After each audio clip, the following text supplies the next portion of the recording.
Hello प्यारे बच्चों। तो हम लोग आज की शुरुआत करेंगे एक टॉपिक से जिसका नाम है बेटा radius of gyration. Radius of gyration basically linked है विथ मोमेंट ऑफ इनर्शिया। तो चूंकि मोमेंट ऑफ इनर्शिया टॉपिक अभी तक हमने फिनिश कर लिया है, तो अब आपको रेडियस ऑफ गायरेशन बहुत अच्छे से समझ में आएगा। ठीक है, तो चलो बात करते हैं रेडियस ऑफ गायरेशन की।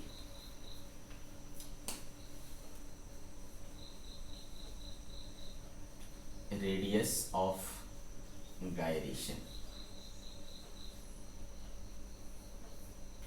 समझना होगा कि ये रेडियस ऑफ गायरेशन क्या होता है। बच्चे हमने देखा कि अगर एक बॉडी है, कुछ ऐसा उसका शेप है और हमने एक एक्सिस ऑफ रोटेशन ले लिया, ठीक है, तो इस एक्सिस ऑफ रोटेशन के अबाउट हमने मोमेंट ऑफ इनर्शिया अभी निकालना सीखा था। तो हमने मान लो मोमेंट ऑफ इनर्शिया कैलकुलेट कर लिया। तो मोमेंट ऑफ इनर्शिया हमारा कितना आया बेटा? Suppose M I of the body about given axis, about given axis, जो एक्सिस हमें गिवन है उसके अबाउट हमने moment of inertia find out किया। और सपोज कितना आया बेटा? आई आया। ठीक है, क्या आया? आई आया। ये क्या है? जब हमारा बॉडी अपने ओरिजिनल शेप में है, यानी वो अपने ओरिजिनल उसका जो मास है ओरिजिनली डिस्ट्रीब्यूटेड है। ठीक है, डिस्ट्रीब्यूटेड मास सिस्टम के साथ जो इसका मोमेंट ऑफ इनर्शिया है वो है आई। अब हम मान के चलें कि इस टोटल सिस्टम का टोटल मास कैपिटल एम है। कहता है कि इस एक्सिस ऑफ रोटेशन से, जो पहले से एक्सिस ऑफ रोटेशन गिवन था, उसी एक्सिस ऑफ रोटेशन से परपेंडिकुलरली, है ना, परपेंडिकुलरली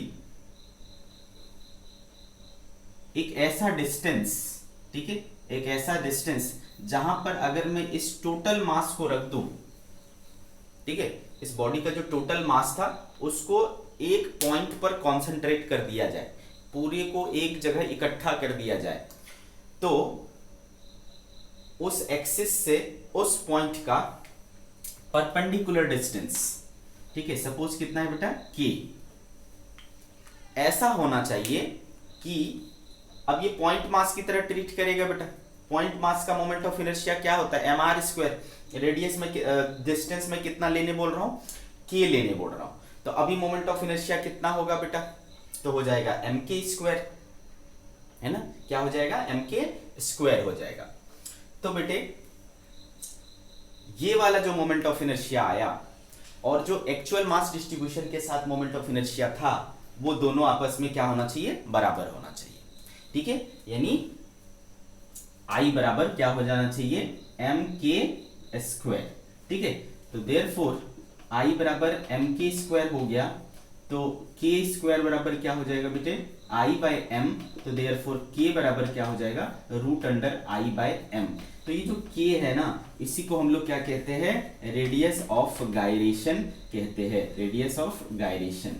तो what is radius of gyration? तो रेडियस ऑफ गायरेशन है बेटा the perpendicular distance from the axis of rotation, है ना, the perpendicular distance of a point from the axis of rotation where if the entire mass of the system is concentrated will give the same moment of inertia as the body with actual mass distribution। Actual mass distribution के साथ जितना वो moment of inertia देगा आपको, है ना, उतना ही moment of inertia अगर पूरे मास को रेडियस ऑफ गायरेशन डिस्टेंस पर रख दोगे तो आपको मिलेगा। ठीक है, यानी अगर मुझे रेडियस ऑफ गायरेशन पता है तो फिर मुझे इसके शेप के बारे में, साइज के बारे में, मास डिस्ट्रीब्यूशन के बारे में ये सब जानने की जरूरत नहीं है हमें, है ना। तो फिर ये चीजें क्या हो जाती है? सिंपल हो जाती है अगर आपको रेडियस ऑफ गायरेशन पता है तो। ठीक है, तो अगर मैं रेडियस ऑफ गायरेशन को डिफाइन करूं बेटा, तो इट इज डिफाइंड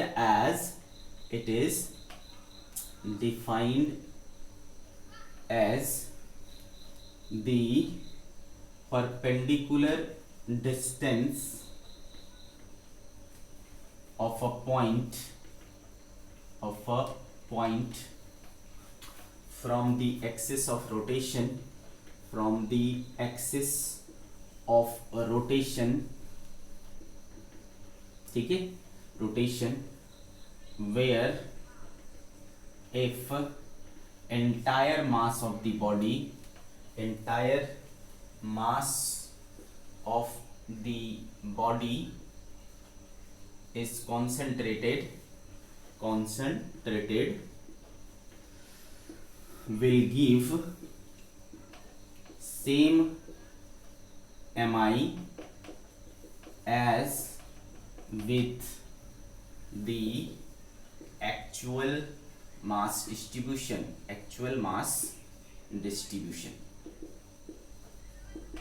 ठीक है। तो ये हो गया बेटा इसका डेफिनेशन रेडियस ऑफ गायरेशन का। ओके, ये आपका देखो फॉर्मूला आ गया रेडियस ऑफ गायरेशन का। काहे से डिनोट कर रहे हैं बेटा हम लोग? के से। तो इट इज डिनोटेड बाय के, है ना बेटा, स्केलर क्वांटिटी है, इट इज स्केलर क्वांटिटी, ठीक है, एसआई यूनिट मीटर, ठीक है। एसआई यूनिट क्या होगा? मीटर। लेंथ ही है ना, डिस्टेंस ही तो है, तो डिस्टेंस का क्या होगा? मीटर ही होगा। आ गई बात समझ में आपको?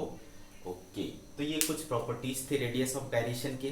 तो अब सवाल उठता है कि मुझे निकालना कैसे है बेटा रेडियस ऑफ गायरेशन, है ना। तो एग्जांपल के थ्रू समझते हैं कि रेडियस ऑफ गायरेशन कैसे निकालना है। तो मान लो बेटा रेडियस ऑफ गायरेशन निकालना है। Find radius of gyration of part A, hollow sphere का ले लिया बेटा, हॉलो स्फीयर का, फिर ले लिया मैंने सॉलिड स्फीयर का, फिर मैंने ले लिया रिंग का, फिर मैंने ले लिया डिस्क का, ठीक है।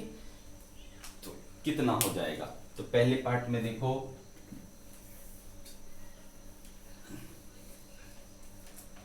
फर्स्ट पार्ट के लिए हॉलो स्फीयर के लिए के, देखो फॉर्मूला क्या है बेटा, रूट अंडर आई बाय एम है ना।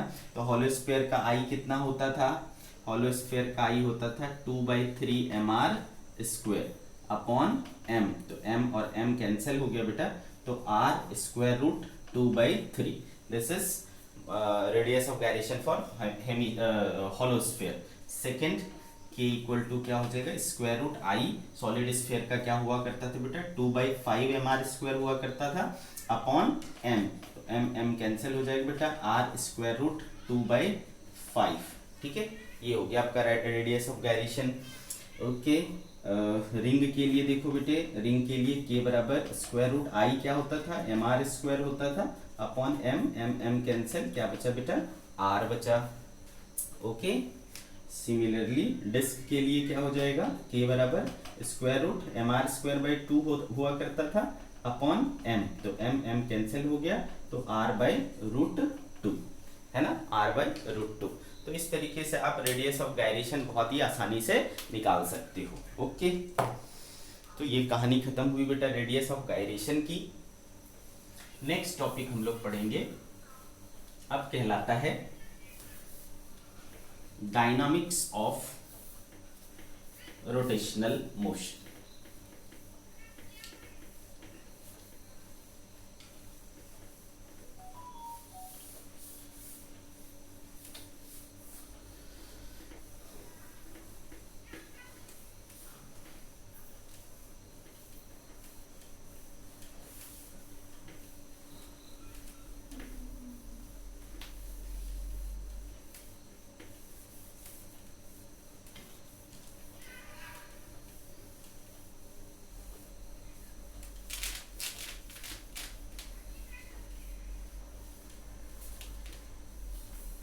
ठीक है, now we will talk about dynamics of rotational motion. Dynamics of rotational motion.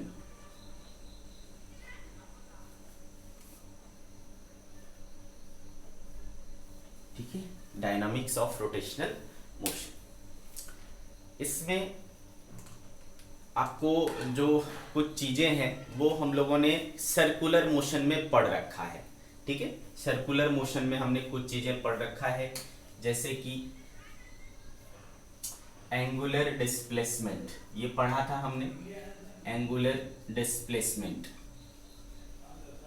काय से शो करते थे, थीटा से शो करते थे, तो मैं दोबारा यहाँ पर बताने वाला नहीं हूँ। तो बेसिकली देखो बेटा, दो प्रकार के मोशन हैं, अगर मोटा मोटा तौर पे बांटा जाए तो एक हो गया आपका रोटेशनल मोशन और एक हो गया बेटा आपका ट्रांसलेशनल मोशन, ठीक है। Rotational motion and translational motion, rotational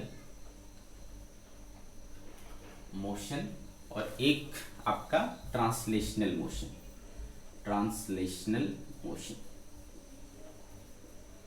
ठीक है। ट्रांसलेशनल मोशन में क्या होता है, ट्रांसलेशन मोशन मतलब लीनियर मोशन, ठीक है, जिसमें एक लाइन पर आप आगे बढ़ते हो, वो कहलाता है बेटा ट्रांसलेशनल मोशन, ठीक है। आ रही बात समझ में।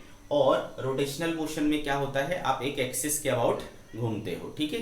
तो रोटेशनल मोशन, ट्रांसलेशनल मोशन में चीजें काफी ज्यादा लिंक्ड हैं, एक दूसरे में सिमिलैरिटी होती है। आप बोल सकते हो इसको कि एनालॉगी होते हैं, एनालोगस होते हैं, ठीक है। तो हर एक क्वांटिटी जो हमने लीनियर मोशन में, मोशन इन 1D वगैरह में पढ़ा है, उसके कॉरस्पॉन्डिंग यहाँ पर एक क्वांटिटी होती है, ठीक है। तो यहाँ पर हम लोगों ने क्या पढ़ा था, यहाँ पर हम लोगों ने ट्रांसलेशनल मोशन यानी लीनियर मोशन में पढ़ा था डिस्प्लेसमेंट, ठीक है। तो उसके कॉरस्पॉन्डिंग यहाँ पर क्या है बेटा, एंगुलर डिस्प्लेसमेंट है, ठीक है। आ रही बात समझ में। इसमें क्या रिलेशन होता था, तो थीटा इक्वल्स टू क्या होता है बेटा, एल क्रॉस आर, ठीक है। थीटा इक्वल्स टू क्या होता है, L cross R, understood. Angular displacement बराबर क्या होता है, एल क्रॉस आर होता है, या एल सॉरी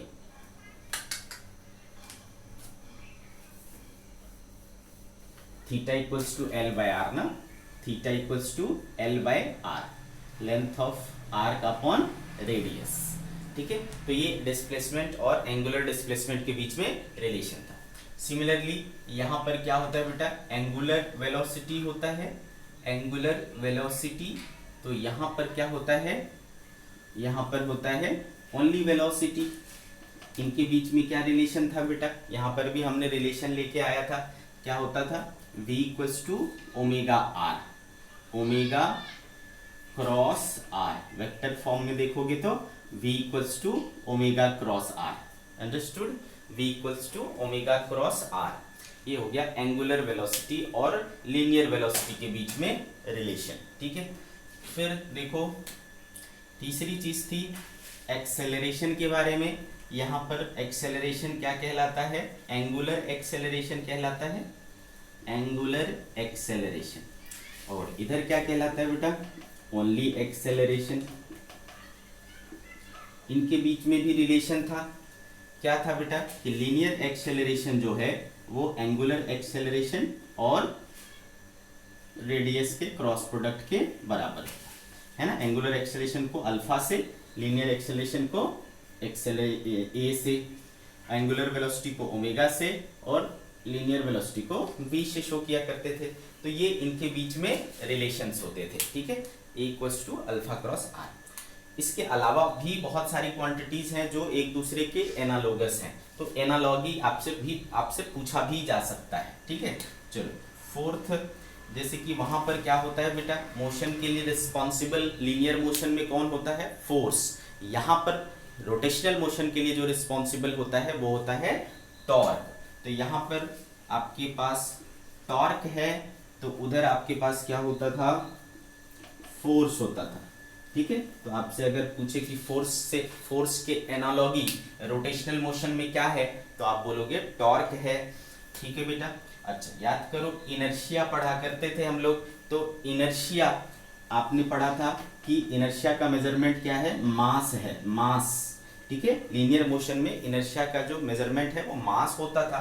यहाँ पर रोटेशनल मोशन में है ना, जो इनर्शिया दिखाता है वो है मोमेंट ऑफ इनर्शिया, ठीक है। तो वहाँ के मास के एनालॉगी यहाँ पर कौन है, मोमेंट ऑफ इनर्शिया है, ठीक है, मोमेंट ऑफ इनर्शिया यानी आई, ठीक है।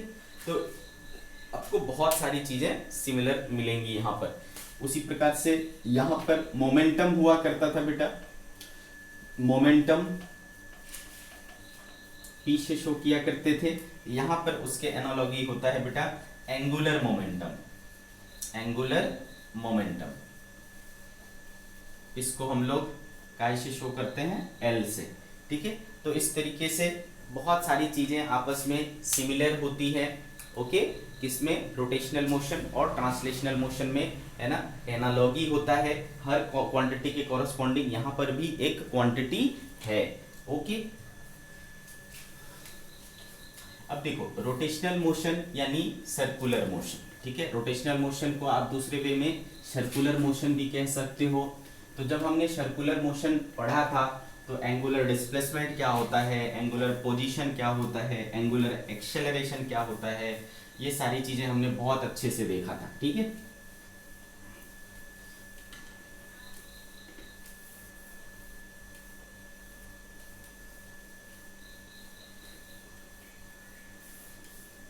तो वहां पर एक चीज जो मैं दोबारा आपके माइंड में बिठाना चाहता हूं वो ये कि अगर कोई बॉडी रोटेशनल मोशन कर रहा है, ठीक है, अगर कोई बॉडी, और जब भी बॉडी रोटेशनल मोशन करेगा बेटा तो हमेशा उसको एक एक्सिस चाहिए, उस एक्सिस के अबाउट ही घूमेगा। तो मान लो इस एक्सिस के अबाउट ये घूम रहा है, ठीक है बेटा, और ये इसके पास एंगुलर वेलोसिटी है सपोज ओमेगा, ठीक है। एंगुलर वेलोसिटी क्या है, omega.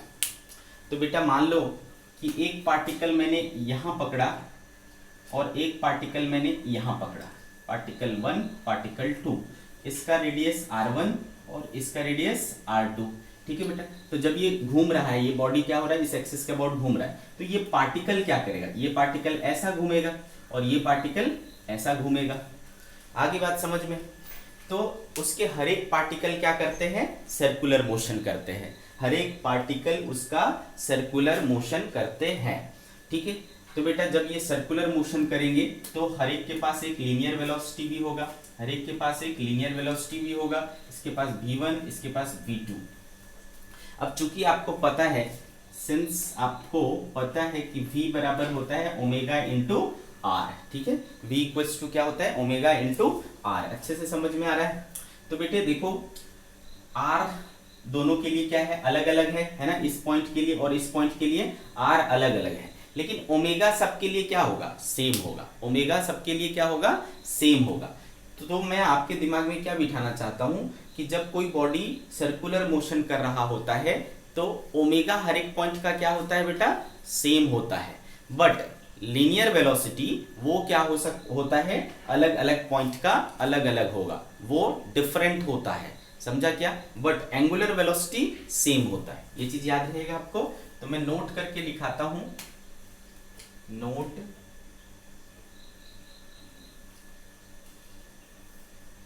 In rotational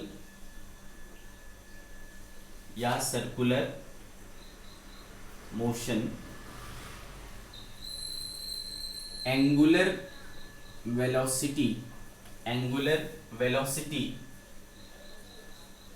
of all particles of the body is same, but linear velocity of each particle is different, ठीक है, but linear velocity of each particle is different, understood। In rotational या circular motion angular velocity तो omega सबका same रहेगा बेटा, लेकिन भी जो है वो सबके लिए अलग अलग आएगा। सिमिलरली बेटा एक्सेलरेशन के साथ होता है, एक्सेलरेशन भी यहाँ पर दो होंगे, एक एंगुलर एक्सेलरेशन होगा और एक लीनियर एक्सेलरेशन। तो अगर मान लो इसका एंगुलर एक्सेलरेशन अल्फा है बेटा, ठीक है, एंगुलर एक्सेलरेशन इसके पास अल्फा है, लीनियर एक्सेलरेशन इसके पास a1 है, इसके पास a2 है, तो a इक्वल्स टू आपने अल्फा r देखा बेटा, तो a1 इक्वल्स टू क्या हो जाएगा, अल्फा r1 हो जाएगा, और a2 इक्वल्स टू क्या हो जाएगा, अल्फा r2 हो जाएगा। तो अल्फा सबके लिए सेम रहेगा, लेकिन a क्या होगा, डिफरेंट होगा, मतलब लीनियर एक्सेलरेशन डिफरेंट होगा। तो सिमिलरली आप सेकेंड नोट लिख लेंगे, इन रोटेशनल या circular motion angular acceleration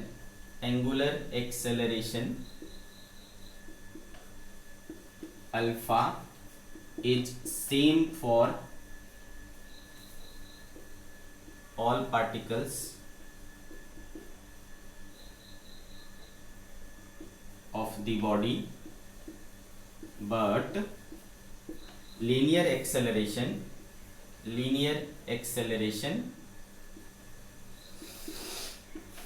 a of each particle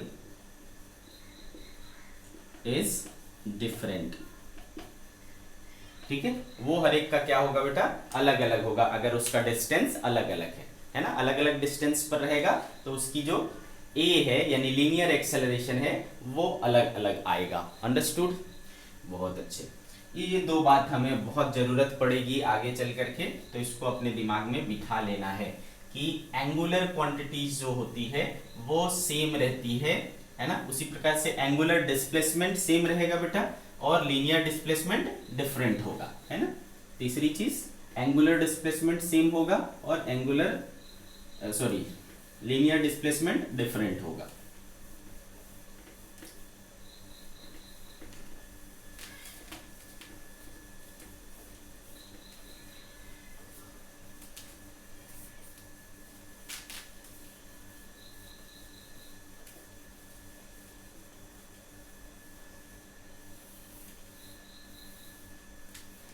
चलो आगे बढ़े।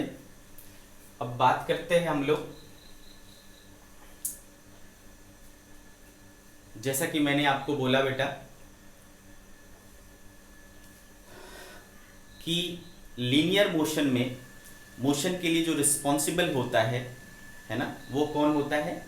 देखो बेटा, जब हम बात करते हैं डायनामिक्स की, तो डायनामिक्स मतलब होता है study of motion with knowing the reason behind the motion. Motion क्यों हो रहा है, किसके कारण हो रहा है, जब हम इसको इंक्लूड करके मोशन की स्टडी करते हैं तो वो डायनामिक्स हो जाता है। ठीक है, तो अब जो रोटेशनल मोशन है उसके पीछे का कारण क्या है वो हम जानने वाले हैं, तो ये इसलिए डायनामिक्स ऑफ रोटेशनल मोशन हमने यहाँ लिखा है। तो रोटेशनल मोशन यानी किसी बॉडी को रोटेट कराने के लिए जो रिस्पॉन्सिबल होता है वो कौन है, तो वो है बेटा टॉर्क, है ना। चलाने के लिए रिस्पॉन्सिबल होता है, लीनियरली चलाने के लिए कौन रिस्पॉन्सिबल होता है, फोर्स, बट रोटेट करने के लिए, रोटेशनल मोशन कराने के लिए कौन रिस्पॉन्सिबल होता है, टॉर्क रिस्पॉन्सिबल होता है। ठीक है, so we are going to study about torque. चलो देखते हैं टॉर्क क्या होता है।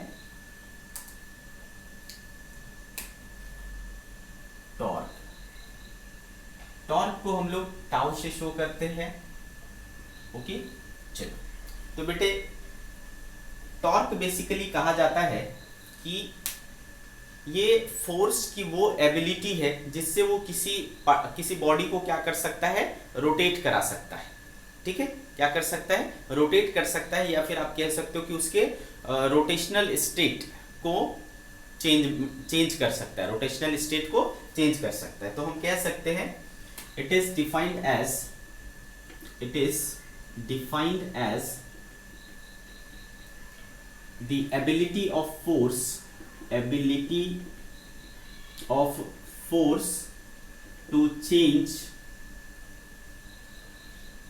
the rotational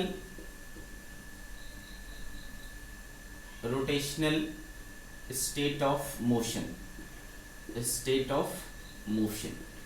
ठीक है, रोटेशनल स्टेट ऑफ मोशन को चेंज कर सकता है ना, वो फोर्स की एबिलिटी क्या कहलाता है, टॉर्क कहलाता है। ठीक है बेटे, तो इसको जो है हम लोग टाउ से डिनोट करते हैं, it is denoted by tau, ठीक है। दूसरी बात, it is a vector quantity, it is a vector quantity, okay. तीसरी बात, ये एक्सियल वेक्टर होते हैं। वेक्टर दो प्रकार के होते हैं बेटा, एक्सियल वेक्टर और पोलर वेक्टर, ठीक है। तो ये एक्सियल वेक्टर है, एक्सिस के अलोंग लगता है, तो it is a axial vector, it is a axial vector, ठीक है। इसका जो एसआई यूनिट होता है बेटा, it's SI unit is newton metre, newton metre, ठीक है। और इसका dimensional formula, it's dimensional formula is क्या हो जाएगा बेटे, ml²t-2, ml²t-2। तो ये कुछ चीजें थी जो अपने को टॉर्क के बारे में जानना है, ओके। अब हम लोग देखेंगे, देखो टॉर्क को जो है ना, टॉर्क हम लोग दो पार्ट में बांट के पढ़ेंगे, एक अबाउट अ पॉइंट और एक अबाउट एक्सेस, ठीक है। चलो तो बारी बारी से पढ़ेंगे हम लोग।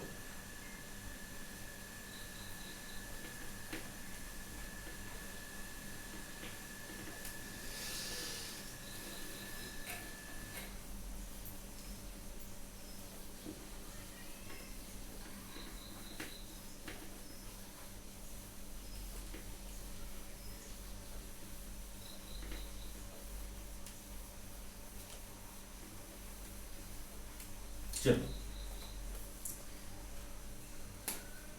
टॉर्क अबाउट ए पॉइंट, एक पॉइंट के अबाउट टॉर्क निकालना, ये सीखते हैं। तो मान लो बेटा ये एक पॉइंट है, ठीक है। यहां से एक पोजीशन हमने सपोज ये लिया, इस पॉइंट के पोजीशन को बताने वाला वेक्टर हमने नाम रख लिया बेटा पोजीशन वेक्टर आर। और ये हम किसके लिए पढ़ रहे हैं बेटा, फोर्स के कारण, फोर्स के घुमाने वाली एबिलिटी है ना, तो फोर्स लगाना पड़ेगा भाई। तो फोर्स मान लो कुछ इस प्रकार से लग रहा है, एफ वेक्टर इस तरफ लग रहा है। तो दो वेक्टर्स यहां पर हो गए बेटा, आर वेक्टर और एफ वेक्टर। और हम किस पॉइंट की बात कर रहे हैं, पॉइंट ओ की बात कर रहे हैं। इस पॉइंट के अबाउट मुझे क्या करना है, टॉर्क लगाना, टॉर्क निकालना है। तो बेसिकली देखो टॉर्क को जो डिफाइन किया जाता है वो होता है ना, अगर मैं वहां पर जो मैंने डिफाइन किया वो तो एक प्रैक्टिकल मीनिंग हो गया है ना। अदरवाइज आप इसको बोल सकते हो कि टॉर्क को दोबारा मैं डिफाइन करता हूं, torque it is defined as the product of force and perpendicular distance from the axis of rotation, ठीक है। तो देखो बेटा यहां से इस डेफिनेशन से आपको समझ में आएगा कि क्या हो रहा है। तो ये पॉइंट है बेटा जिसके अबाउट मुझे क्या करना है, इसको रोटेट कराना है, ठीक है। तो इसको मैं इस तरीके से अगर कर दूं, ओके बेटा, और आपको दिख रहा है कि इसको मैं थोड़ा एक्सटेंड करूं तो यहां पर एक एंगल बनता हुआ दिखेगा बेटा, थीटा। तो ये एंगल भी क्या हो जाएगा, थीटा। ये थीटा एंगल कौन सा हुआ बेटा, अगर आप आर वेक्टर को थोड़ा एक्सटेंड कर दो तो आर वेक्टर इधर आ जाएगा, एफ वेक्टर इधर आ जाएगा। तो आर वेक्टर और एफ वेक्टर का टेल टू टेल मिल जाएगा बेटा। टेल टू टेल जब मिल जाता है तो उनके बीच का एंगल क्या कहलाता है, दो वेक्टर्स के बीच का एंगल कहलाता है। So this angle theta is the angle between the vector R vector and F vector, ठीक है। इतनी कहानी समझ में आ गई, ठीक है बेटे। तो अब देखो ये आर और ये इसका कंपोनेंट अगर हम इधर तोड़ेंगे बेटा तो इधर का कंपोनेंट क्या हो जाएगा, आर कॉस थीटा हो जाएगा, और इधर का कंपोनेंट क्या हो जाएगा बेटा, आर साइन थीटा, ठीक है, आर साइन थीटा। तो देखो यहां पर आपका जो डेफिनेशन कह रहा है, defined as the product of force, क्या चाहिए बेटा, टाउ इक्वल्स टू किसका किसका प्रोडक्ट, फोर्स और and perpendicular distance from the axis of rotation, force के ऊपर परपेंडिकुलर डिस्टेंस, तो ये फोर्स है बेटा, यहां से परपेंडिकुलर डिस्टेंस यही हुआ ना, this is the perpendicular distance, तो कितना है बेटा r sin थीटा, तो f into R sine theta ऐसा हुआ, ठीक है, यानी r f sin थीटा।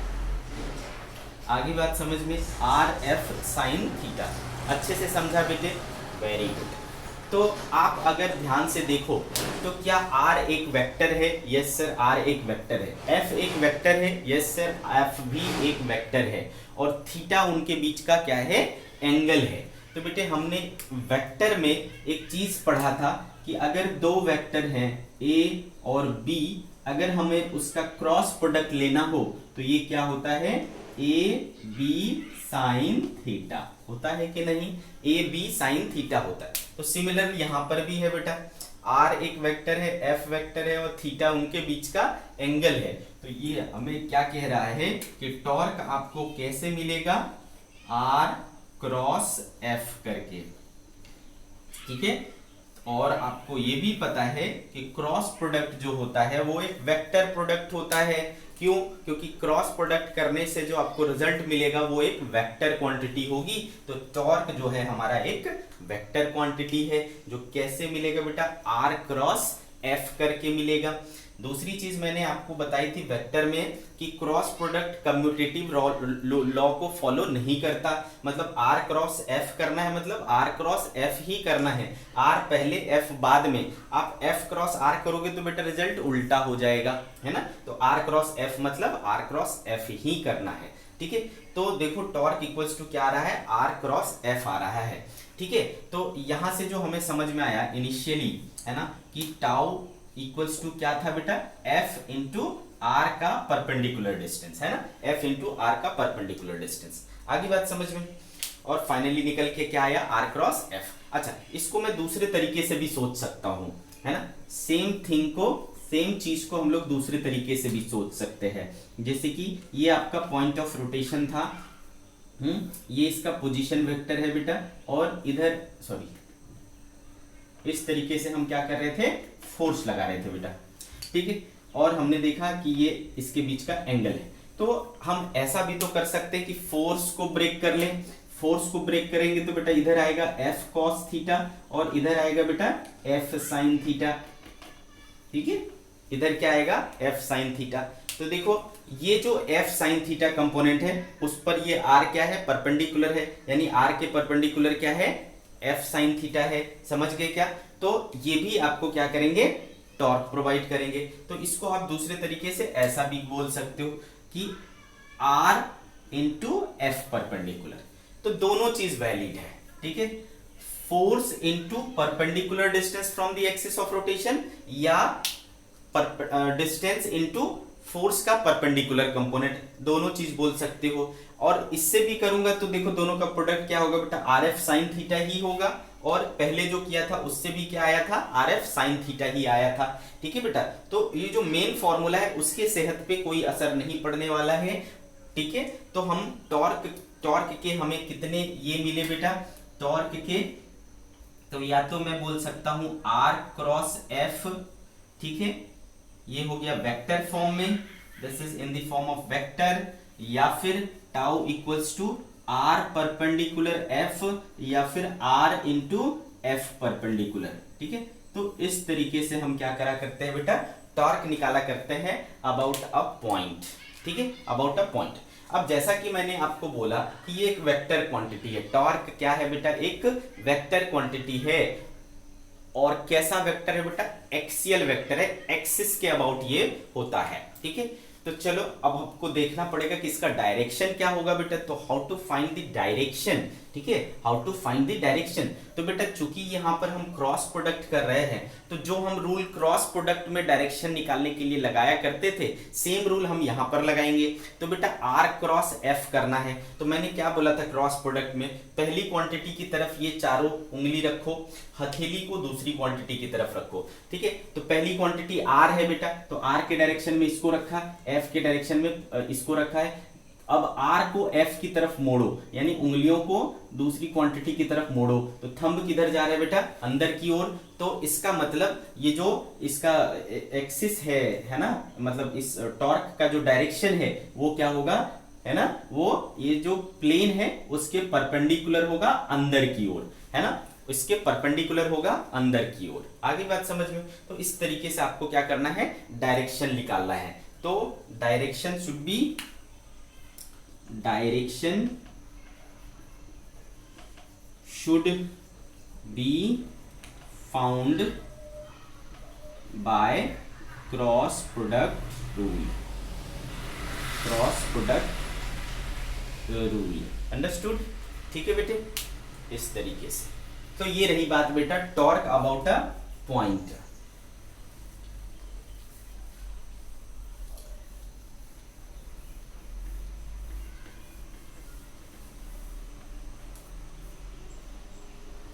अब हम लोग क्या करेंगे, एक दो एग्जांपल देखेंगे इसके ऊपर, और फिर जो सेकंड केस है इसका टॉर्क का उसको पढ़ेंगे।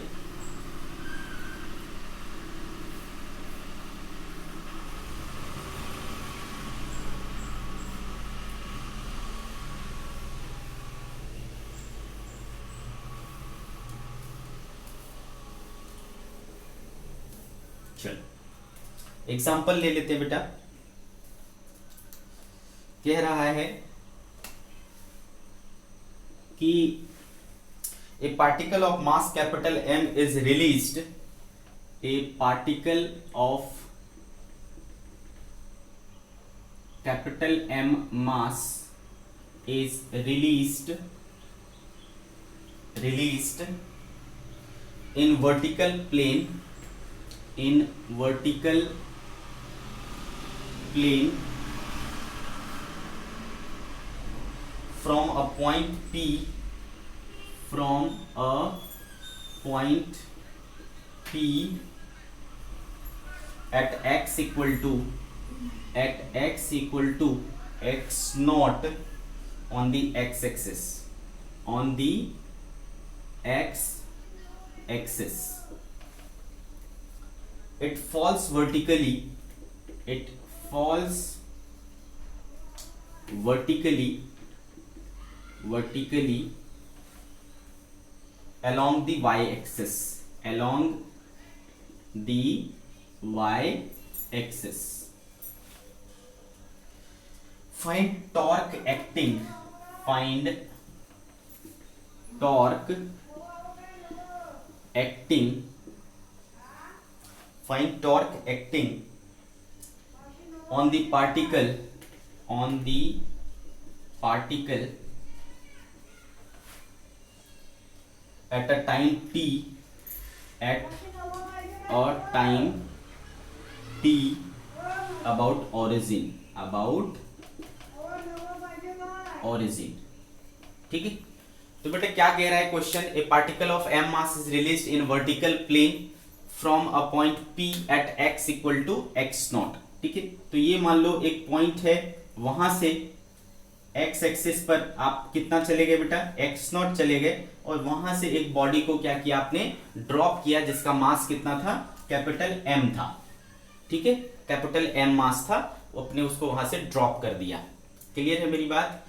तो इस पॉइंट के, ये आपका ओरिजिन है, इस पॉइंट के अबाउट क्या करना है आपको, टॉर्क निकालना है। ये नीचे गिर रहा है, ठीक है बेटा, ये नीचे गिर रहा है। आगे बात समझ में, ठीक है। तो यहां पर फोर्स के रूप में कौन एक्ट कर रहा है बेटा, वर्टिकल प्लेन में है, आपने यहां से इसको रिलीज किया, रिलीज करोगे तो इस पे क्या लगेगा बेटा, तो ऑब्वियस सी बात है इस पर क्या लगेगा, वेट लगेगा, यानी mg लगेगा। ठीक है, इस पर क्या लगेगा बेटा, mg लगेगा। तो स्टार्टिंग में वो कहां था बेटा, यहां था, थोड़ी देर बाद यहां आ जाएगा, थोड़ी देर बाद यहां आ जाएगा, थोड़ी देर बाद यहां आ जाएगा। ठीक है, हमें टॉर्क निकालना है। तो टॉर्क बेसिकली होता क्या है बेटा, तो टॉर्क हमने क्या देखा, फोर्स इनटू परपेंडिकुलर डिस्टेंस। तो कहीं भी जाए बेटा, यहां था, अब ये यहां आ जाए, अब ये यहां आ जाए, अब ये यहां आ जाए, लेकिन ये जो परपेंडिकुलर डिस्टेंस है, ये वाला डिस्टेंस, ये तो हमेशा सेम ही रहेगा ना बेटा। ये वाला डिस्टेंस तो सेम ही रहेगा, परपेंडिकुलर यहां से लोगे तो ये वाला कंपोनेंट वही रहेगा, ये वाला कंपोनेंट वही रहेगा, ये वाला कंपोनेंट वही रहेगा, ठीक है। तो ये कंपोनेंट तो नहीं चेंज होने वाला है बेटा, अंडरस्टूड, क्लियर है मेरी बात। तो हमने जो पढ़ा है कि टॉर्क का डेफिनेशन क्या होता है, tau equals to force into perpendicular distance, force is this, perpendicular distance is this and both are constant। तो ये क्या हो जाएगा बेटा, mg into x नॉट, ठीक है, क्या हो गया mg into x नॉट। तो इस टॉर्क की जो मैग्नीट्यूड है वो क्या हो रहा है बेटा, इतना आ रहा है mg into x नॉट। अब अगर मैं डायरेक्शन देखना चाहूं तो हमको क्या पता है बेटा, क्या है डायरेक्शन निकालने के लिए, r क्रॉस f। तो r कौन सा है बेटा, ये है, तो इसका डायरेक्शन देखो इधर है, तो f का डायरेक्शन नीचे है, तो r क्रॉस f, तो ये अंदर की तरफ होगा बेटा, है ना, ये का इसका डायरेक्शन क्या होगा, अंदर की तरफ होगा, ठीक है। तो इसका जो डायरेक्शन हो, मैं आपको बार बार बोला हूं कि क्रॉस का मतलब होता है इनटू द प्लेन और डॉट का मतलब होता है out of the plane. Into the plane अगर आपने क्रॉस से दिखाया इसका मतलब इनटू द प्लेन परपेंडिकुलर है, और अगर डॉट दिखाया इस तरीके से उसका मतलब होता है out of the plane, out of the plane. Okay, अच्छे से समझ में आ रहा है बच्चों। तो ये रहा आपका फर्स्ट एग्जांपल।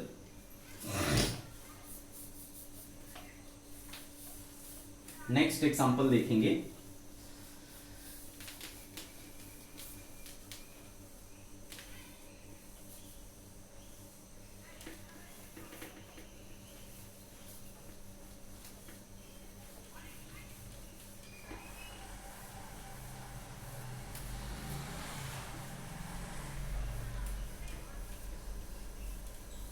सी क्या कह रहा है next example, A particle having mass small m, A particle having mass small m is projected with a velocity, is projected with a velocity v naught from a point, v naught from a point p on a horizontal ground, on a horizontal ground, making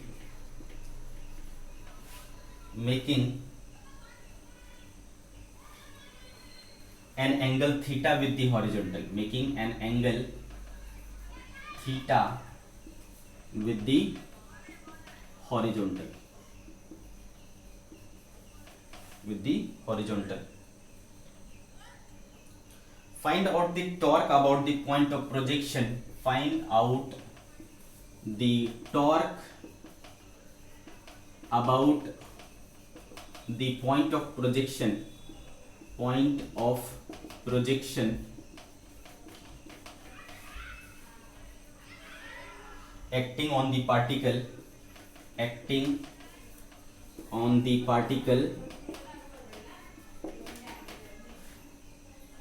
when it is at maximum height, when it is at maximum height, ठीक है, जब ये maximum height है, height पर है, उस समय इसका point of projection sorry torque कितना होगा, ठीक है बेटा।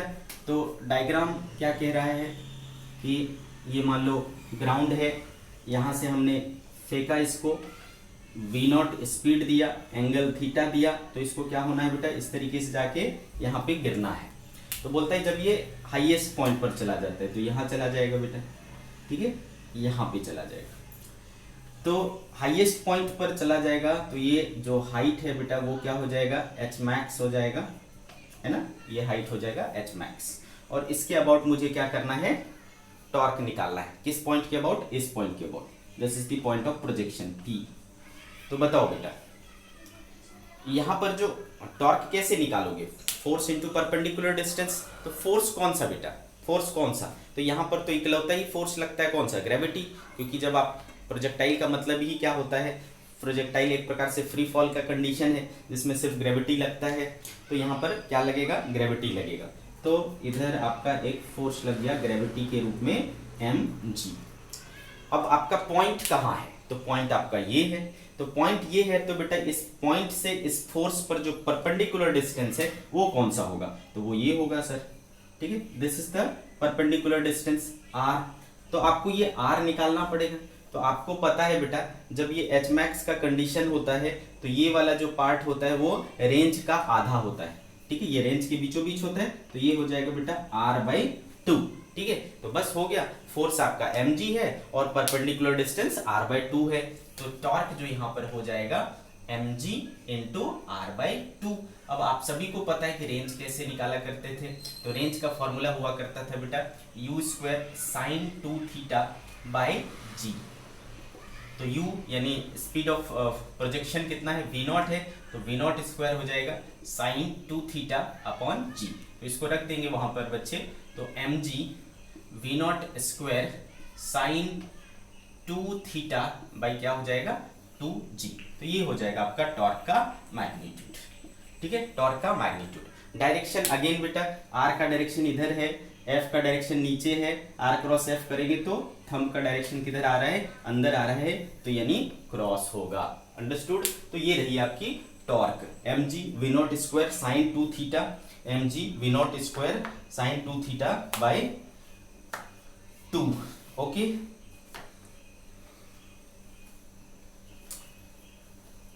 मिटा डालो बेटे।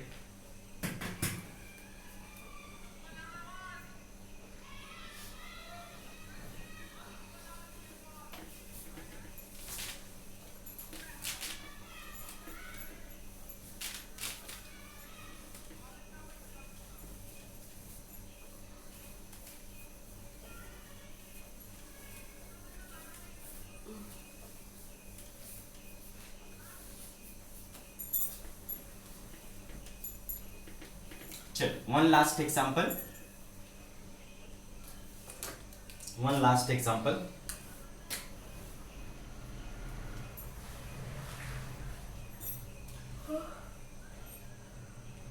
find out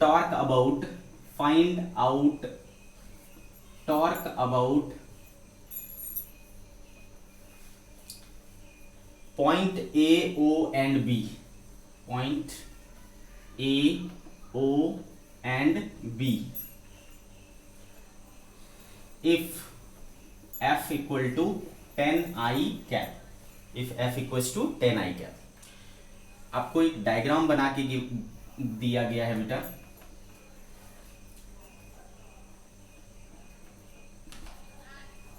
ठीक है, इसका कोऑर्डिनेट है 0 0, इसका कोऑर्डिनेट है, ये पॉइंट B है 3 0, ये पॉइंट O है, और ये पॉइंट का कोऑर्डिनेट है 3 5, और यहाँ पर फोर्स लगाया गया है। ठीक है, यहाँ पर फोर्स लगाया गया है 10, है ना, और इस पॉइंट का कोऑर्डिनेट है, ये पॉइंट A है, इसका कोऑर्डिनेट है 0 5। ठीक है, 0 5। तो भाई अपने को क्या निकालना है, टॉर्क निकालना है इन तीनों पॉइंट्स के अबाउट, है ना, तीनों पॉइंट्स के अबाउट। चलो तो निकालते हैं। तो पहला A के अबाउट निकालते हैं। तो फर्स्ट पार्ट, तो टाउ A निकालता हूं, है ना, टॉर्क अबाउट A। तो आप मुझे ये बताओ बेटा, टॉर्क का फॉर्मूला क्या है, R cross F, R cross F। तो R क्या होता है बेटा, पॉइंट से जहां पर फोर्स लग रहा है, यानी एक्टिंग पॉइंट ऑफ फोर्स, वहां तक का डिस्टेंस। तो ये है वो पॉइंट जहां पर फोर्स लग रहा है बेटा, और ये वो पॉइंट है जहां पर हम जहां के अबाउट मुझे निकालना है। तो इनको ज्वाइन करोगे तो ये मेरा क्या होगा, R होगा, और ये मेरा क्या है बेटा, F है।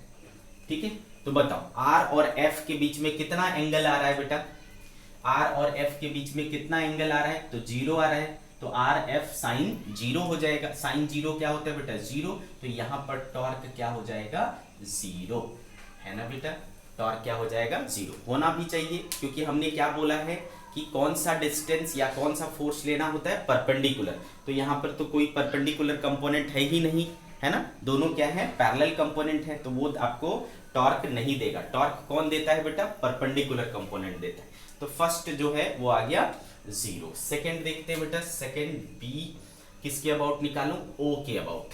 तो टाउ अबाउट O, तो बेटा यहाँ पर आर का काम कौन करेगा, तो आर का काम ये करेगा, दिस इज आर वेक्टर, है ना बेटे, दिस इज आर वेक्टर। तो अब ये आर वेक्टर के अगर आप कंपोनेंट तोड़ोगे बेटा, तो एक कंपोनेंट ये होगा और एक कंपोनेंट ये होगा। तो अगेन बेटा ओ के अबाउट भी देखूंगा तो परपेंडिकुलर कंपोनेंट, फोर्स के ऊपर परपेंडिकुलर कंपोनेंट कौन है, ये है, और ये कितना है 5, तो इसमें कुछ हमें सोचने की जरूरत नहीं है ना। तो यहाँ पर टाउ नॉट इक्वल्स टू क्या हो जाएगा, आर परपेंडिकुलर एफ, तो आर परपेंडिकुलर 5 है और एफ 10 है, तो ये कितना हो गया बेटा 50 हो गया। कितना हो गया 50 हो गया। अच्छे से समझ में आ रहा है। अब आपको बताना होगा डायरेक्शन बेटा, तो डायरेक्शन कैसे बताओगे, तो डायरेक्शन देखो आर का डायरेक्शन किधर है, इधर आर क्रॉस एफ किया तो देखो किधर आ रहा है अंदर, अगर एक्स एक्सिस ये वाई एक्सिस तो ये जेड एक्सिस, अंदर की तरफ क्या हो गया बेटा negative Z axis. Negative Z axis को कैसे दिखाते हो, माइनस के कैप से, ठीक है, माइनस के कैप से। क्या हम इसको दूसरे तरीके से भी बना सकते हैं, यस सर हम इसको दूसरे तरीके से भी बना सकते हैं। कैसे, तो देखो आर वेक्टर को मैं क्या लिख सकता हूं बेटा, देखो ये कितना है 3 है, तो ये क्या हो जाएगा 3i कैप, और इधर क्या है बेटा 5, तो 5j कैप, ऐसा लिख सकता हूं मैं 3i प्लस 5j कैप, और फोर्स कितना दिया है 10i कैप, है ना 10i कैप। तो हमारे पास क्या फॉर्मूला है बेटा टाउ नॉट का, टाउ का, तो r क्रॉस f, तो इन दोनों का क्रॉस प्रोडक्ट कर लेंगे बेटा, r क्रॉस f, तो r is 3i plus 5j and f is 10i cap, बस क्रॉस प्रोडक्ट कर लो बेटा। तो 3i क्रॉस 10i करोगे तो i क्रॉस i क्या हुआ करता था बेटा 0, है ना, i क्रॉस i क्या होता है 0, और इनको करोगे तो 5 10 जा क्या हो जाएगा 50, और j क्रॉस i क्या होता है माइनस k कैप, तो देखो यहां से भी हो जाता है माइनस 50 k कैप टाउ, ठीक है, माइनस 50 k कैप। तो बड़े ही आसानी से हो जाता है, इसमें कोई टेंशन वाली बात नहीं है। अब देखो बेटा b के अबाउट निकालना है अपने को, क्या निकालना है b के अबाउट, तो ये टाउ b हो जाएगा, पार्ट सी टाउ b।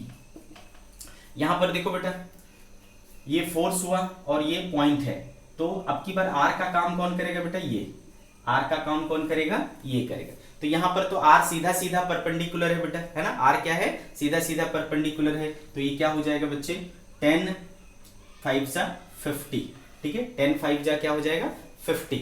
डायरेक्शन अगेन देखो r का डायरेक्शन किधर है ऊपर की तरफ, और f इधर है r क्रॉस f, तो फिर से अंदर आएगा तो माइनस 50 k कैप। इस फॉर्मेट में करना चाहो तो भी कर सकते हो। r कितना हो जाएगा इस बार देखो सीधा सीधा 5j कैप हो गया बेटा, है ना 5j कैप, तो 5j cap cross product 10i cap, तो 10 5 जा 50 और j क्रॉस i क्या होता है बेटा k कैप, तो माइनस 50 k कैप, ठीक है। तो देखो तीनों ही कंडीशन में हमने टॉर्क को फाइंड आउट कर लिया। ओके, अब हम लोग सीखेंगे torque about a given axis. अगर हमें किसी एक्सिस के अबाउट टॉर्क निकालना हो तो क्या, जब आप पॉइंट के अबाउट टॉर्क निकालते हो बेटा, ठीक है, जब आप पॉइंट के अबाउट टॉर्क निकालते हो तो कोई भी एक्सिस आ सकता है, मतलब कोई भी डायरेक्शन ले सकता है आपका टॉर्क, है ना बेटा, जैसा हमने देखा। ओके, लेकिन जब आपको गिवन एक्सिस होता है, एक्सिस अगर दिया हुआ होता है, तो आपका जो टॉर्क है ना वो उस एक्सिस के अलोंग आएगा। अगर आपने टॉर्क कैलकुलेट किया और टॉर्क कैलकुलेट करने के बाद उसका जो डायरेक्शन है वो अगर उस एक्सिस के अलोंग आया तो वो टॉर्क क्या होगा, इफेक्टिव होगा, अदरवाइज नहीं होगा, ठीक है। यही एक समस्या है बस आपका torque about a given axis. बाकी चीजें तो सेम है, फॉर्मूला सेम यूज करना है।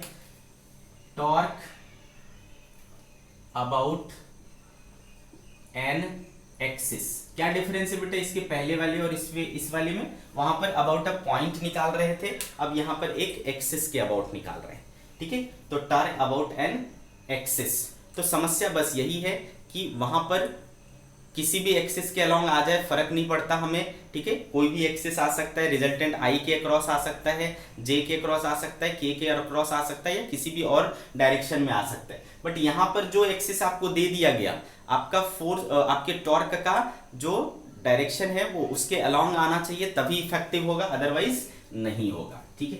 तो टॉर्क अबाउट एन एक्सिस, तो मान लो बेटा ये एक एक्सिस है, और इस एक्सिस से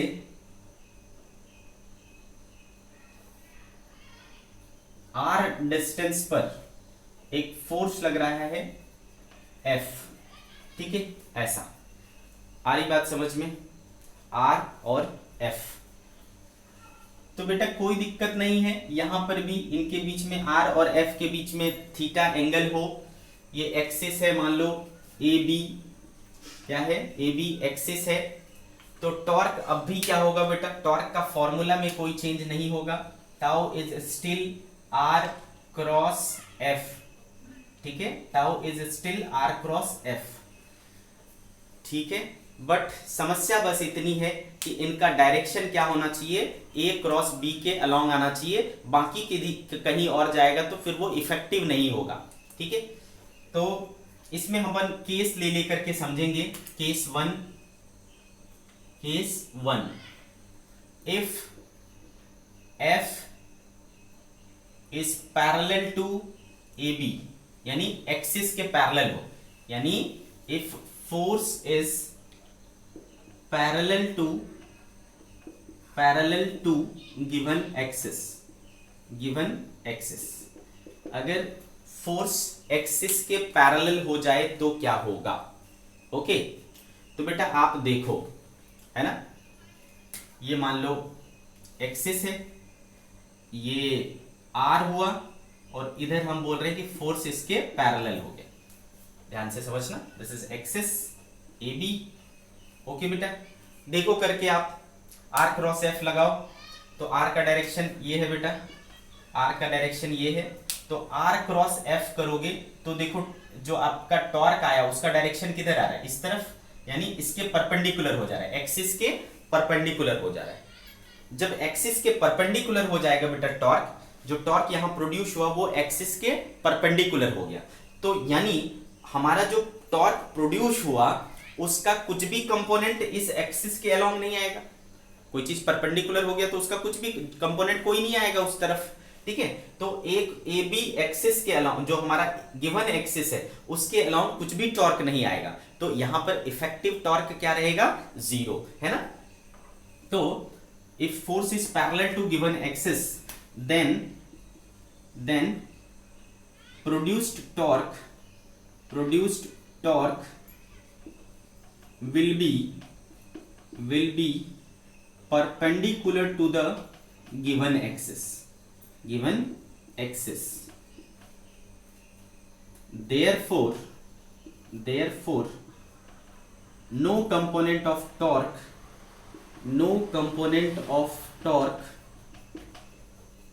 will act along given axis, therefore effective torque equal to क्या होगा, 0। मैं ऐसा नहीं कह रहा हूं कि टॉर्क प्रोड्यूस नहीं हो रहा है, टॉर्क प्रोड्यूस हो रहा है, लेकिन उस एक्सिस के अबाउट कुछ भी नहीं है, तो ये घूम कैसे सकता है बेटा, घूम तभी सकता है जब इस एक्सिस के अलोंग टॉर्क लगेगा, अदरवाइज नहीं घूमेगा, आ रही बात समझ में। इसलिए इसमें कह रहे हैं हम कि इफेक्टिव टॉर्क क्या है, 0 है। तो this is the first case, जब पैरेलल टू एक्सिस हो जाएगा तो वो टॉर्क जो है इफेक्टिव नहीं रहेगा, काम नहीं कर पाएगा, ठीक है। ये फर्स्ट केस हो गया। सेकेंड केस, अगर मैं ये मान लूं कि जो हमारा फोर्स है वो एक्सिस के परपेंडिकुलर लग रहा है, ठीक है, परपेंडिकुलर लग रहा है, तो क्या होगा, second case, case 2, if force is intersecting axis perpendicularly,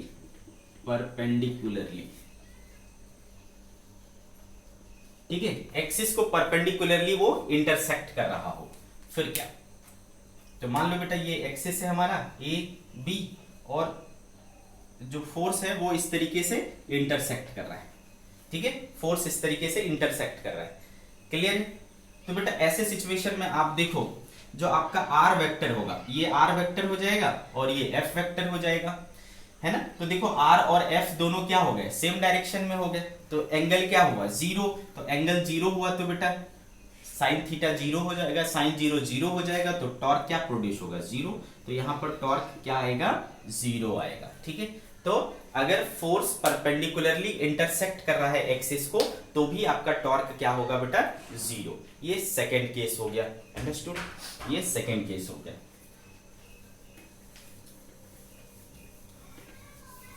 third case,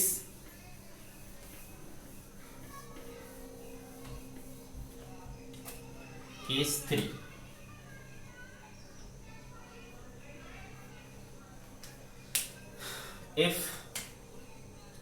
if force is perpendicular to given axis but not intersecting, perpendicular तो है बट वो इंटरसेक्ट नहीं कर रहा है। ठीक है, तो क्या होगा, क्या मीनिंग हुआ इसका, ये समझो। तो बेटा ये अगर मान लो एक्सिस है ए बी, या मैं एक्सिस को दूसरे तरीके से दिखाऊं, अगर मैं इस तरीके से लिखता हूं तो बेटा इसका क्या मतलब हो गया, मेरा एक्सिस कैसा है बेटा, लाइक दिस। ठीक है, जब मेरा एक्सिस इस तरीके से है और यहां से कुछ दूरी पर ऐसा फोर्स लग रहा है एफ, और ये आर है। ठीक है बेटा, आर वेक्टर एफ वेक्टर, तो देखो हुआ ना, है ना, एक्सिस, ये एक्सिस है बेटा, तो एक्सिस के ये परपेंडिकुलर हुआ ना फोर्स, लेकिन ये इंटरसेक्ट नहीं कर रहा, इंटरसेक्ट करता जब यहाँ पड़ता। ठीक है, यहाँ आ रहा है, तो देखो ये परपेंडिकुलर है बट इंटरसेक्ट नहीं कर रहा, इसका लाइन ऑफ एक्शन ये अलग है। ठीक है, आ रही बात समझ में। तो ऐसा वाला सिचुएशन, तो ऐसे वाली सिचुएशन में आपको दिख रहा है बेटा कि आर और एफ के बीच में जो एंगल है वो कितना आ रहा है, 90 डिग्री आ रहा है। तो जो टाउ आएगा वो आर एफ साइन 90, साइन 90 क्या होता है 1, जो कि मैक्सिमम वैल्यू हो गया। तो आपको मैक्सिमम टॉर्क मिलेगा इस सिचुएशन में, सीधा सीधा आर इंटू एफ। ठीक है, R into F, tau max जो आपका आएगा वो आर इंटू एफ आएगा। अच्छे से समझा बच्चे। ठीक है, so this is case 3। Okay, जब आपका टॉर्क फोर्स परपेंडिकुलर लगेगा बट एक्सिस को इंटरसेक्ट नहीं करेगा तो मैक्सिमम टॉर्क आएगा। ये केस 3 है बेटा, केस 3। और finally case number 4, finally case number 4, case 4। इसमें क्या है बेटा, अगर मान लो if force is skewed with axis, ठीक है, मतलब कुछ एंगल बना रहा है, ये हमारा जैसा कि ये वाला केस है, ये है ना। तो इसमें क्या है, फोर्स ना तो इंटरसेक्ट कर रहा है ना तो परपेंडिकुलर है ना। तो ऐसे सिचुएशन में क्या होगा बेटा, आपको टाउ की वैल्यू मिलेगी, कितनी बेटा, आर एफ साइन थीटा। तो जो भी वहां पर थीटा होगा उसको पुट करेंगे, उस हिसाब से आपको एक वैल्यू मिलेगा। तो इसमें आपको एक सर्टेन वैल्यू मिलेगा, है ना। ये नॉर्मल केस हो गया, जनरल केस हो गया, आर एफ साइन थीटा। तो ये 4 केसेस हो सकते हैं बेटा जब हम टॉर्क की बात करते हैं अबाउट एन एक्सिस। ठीक है, एक गिवन एक्सिस के अबाउट अगर हम टॉर्क की बात करते हैं तो इतनी सारी केसेस हो सकती है। ठीक है बच्चे, तो आज की सभा हम लोग यही समाप्त करते हैं, फिर नेक्स्ट लेक्चर में देखेंगे आगे की चीजें। Bye bye.